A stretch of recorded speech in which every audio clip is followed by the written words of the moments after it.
D'ailleurs, dites-moi, vous, surtout les hommes, lequel d'entre vous n'a jamais goûté ce pain de cendre et d'ordure qu'est la satisfaction sexuelle? N'y a-t-il de luxure que celle qui vous pousse pour une heure entre les bras d'une prostituée? N'était-ce pas aussi de la luxure, la profanation du mariage avec votre femme? Profanation car c'est la légalisation du vice qui recherche la satisfaction réciproque des sens en évitant les conséquences. Mariage veut dire procréation, et l'acte signifie et doit être fécondation. Sans cela, c'est de l'immoralité. On ne doit pas faire de la couche nuptiale un lupanar. Et elle devient telle si elle est souillée par la passion et si elle n'est pas consacrée par des maternités. La terre ne repousse pas la semence, elle l'accueille et en fait une plante. La semence ne quitte pas la glèbe après qu'on l'y a déposée, mais elle suscite aussitôt une racine et s'y agrippe pour croître et former l'épi. La plante naît du mariage entre la terre et la semence. L'homme, c'est la semence. La femme, c'est la terre. L'épi, c'est l'enfant. Se refuser à faire un épi et perdre sa force dans le vice, c'est une faute.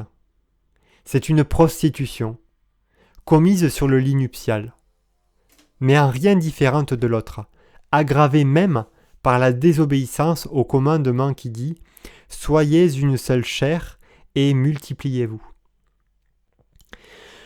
Vous voyez donc, vous les femmes volontairement stériles, vous voulez...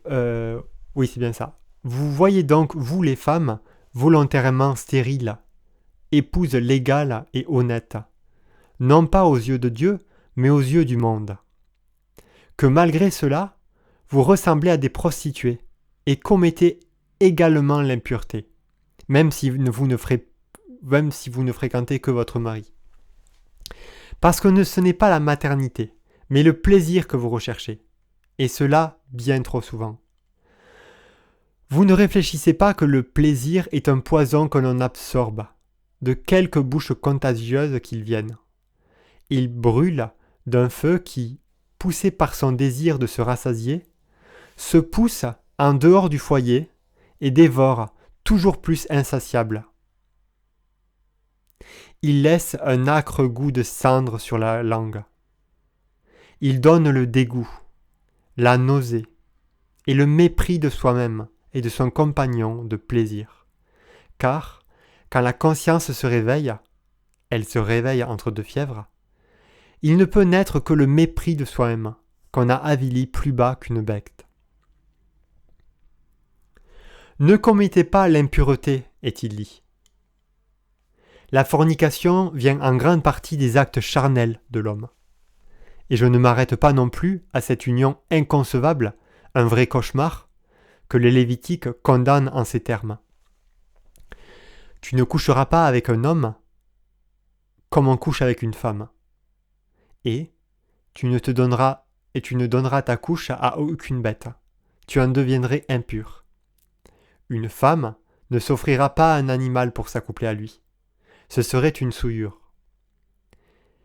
Mais après avoir abordé le devoir des époux à l'égard du mariage, qui cesse d'être saint quand, par malice, il devient infécond, j'en viens à parler de la fornication proprement dite, entre hommes et femmes, par vice réciproque et par paiement en argent ou cadeau. Le corps humain est un temple magnifique qui renferme un autel. Sur l'autel, c'est Dieu qui devrait se trouver. Mais là où se trouve la corruption, Dieu n'est pas. Le corps de l'impur a donc un autel déconsacré et sans Dieu. Semblable à un homme ivre qui se roule dans la fange et dans les vomissements de son ivresse. L'homme s'avilit dans la bestialité de la fornication et devient pire qu'un ver et que la bête la plus immonde. Or, dites-moi, Si l'un de vous s'est dépravé au point de vendre son corps comme on vend du blé ou un animal, quel bien vous en est-il venu? Prenez-vous le cœur en main, examinez-le, interrogez-le, écoutez-le. Voyez ses blessures, la douleur qui le fait frissonner, et puis parlez, répondez-moi. Ce fruit est-il si doux pour mériter cette souffrance d'un cœur qui était né pur et que vous avez contraint à vivre dans un corps impur, à battre pour donner vie et chaleur à la luxure et l'user dans le vice? Dites-moi, mais êtes-vous dépravé au point de ne pas sangloter secrètement en entendant une voix d'enfant qui appelle maman et en pensant à votre mère? Ô femme de plaisir échappée de la moisse de la maison, ou chassée pour que la pourriture de ce fruit pourri ne corrompe pas les autres enfants? En pensant à votre mère, qui peut-être est morte de la douleur de devoir se dire « j'ai enfanté un être qui me fait honte ». N'avez-vous pas senti votre cœur se briser en rencontrant un vieillard que ses cheveux blancs rendaient respectable, à la pensée que vous avez jeté le déshonneur sur ceux de votre père comme de la boue prise à pleine main, et avec le déshonneur le mépris de son village natal? Ne sentez-vous pas le regret vous étreindre les entrailles en voyant le bonheur d'une épouse ou l'innocence d'une jeune fille, et de devoir vous dire « Moi, j'ai renoncé à tout cela, et je ne l'aurai jamais plus ». Ne sentez-vous pas la honte qui vous défigure lorsque vous rencontrez le regard d'un homme plein de convoitise ou de mépris? Ne ressentez-vous pas votre misère quand vous avez envie du baiser d'un bébé et que vous n'osez plus dire « donne-le-moi » parce que vous avez tué des vies qui devaient naître, rejetées par vous comme un fardeau ennuyeux et une gêne inutile, détachées de l'arbre qui les avait conçus et jetés au fumier. Or, maintenant, ces petites vies vous crient « Assassine !» Surtout, ne tremblez-vous pas à la pensée du juge qui vous a créé et qui vous attend pour vous demander « Qu'as-tu fait de toi-même ? Est-ce pour cela que je t'ai donné la vie ? Ni de vermine et de pourriture. Comment oses-tu te tenir à ma présence ? Tu as eu tout ce qui était pour toi un Dieu, le plaisir. Va au lieu de l'éternelle malédiction. » Qui pleure ? Personne. Vous dites personne. Et pourtant, mon âme va à la rencontre d'une autre âme en pleurs. Pourquoi y va-t-elle ? Pour jeter l'anathème à une prostituée ? Non, parce que son âme me fait pitié. Tout en moi est répulsion pour son cœur souillé, qui transpire une sueur immonde, mais son âme. Père, Père, c'est pour cette âme aussi que j'ai pris chair, et que j'ai quitté le ciel pour être son rédempteur et celui de tant d'âmes, ses sœurs. Pourquoi ne devrais-je pas recueillir cette brebis errante, l'amener au bercail, la purifier, l'unir au troupeau, lui donner des pâturages et un amour qui soit parfait, comme seul le mien peut l'être.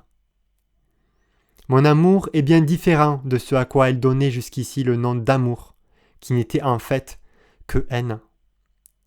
C'est un amour très compatissant, complet, très doux pour qu'elle ne pleure plus le passé autrement que pour dire « J'ai perdu trop de jours loin de toi ». Éternelle beauté. Qui me rendra le temps perdu ?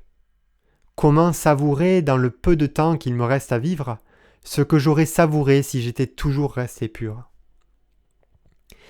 Et pourtant ne pleure pas, âme foulée aux pieds par toute la luxure du monde.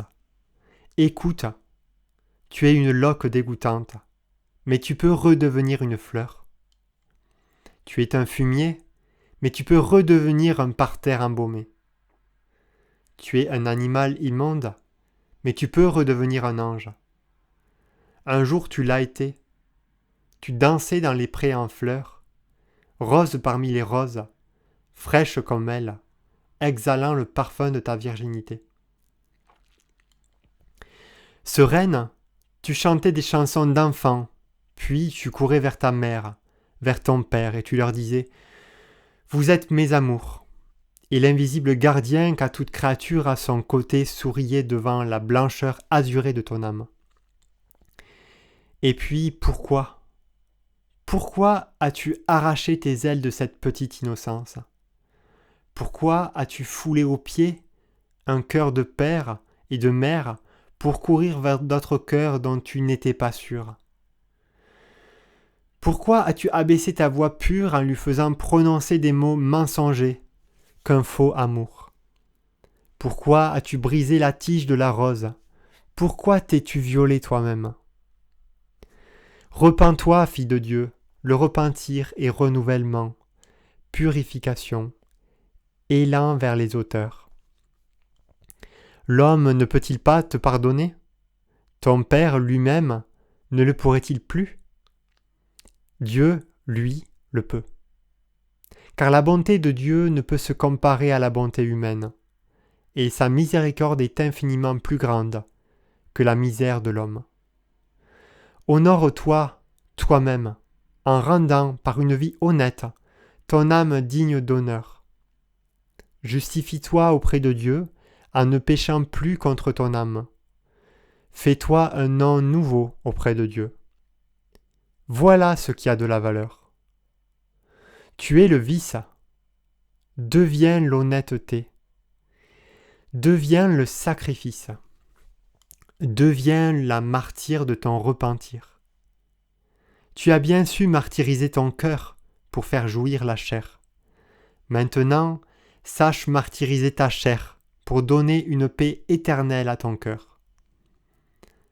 Va, allez tous, chacun avec son fardeau et ses pensées. Réfléchissez. Dieu vous attend tous et ne rejette aucun de ceux qui se repentent. Que le Seigneur vous donne la lumière pour connaître votre âme.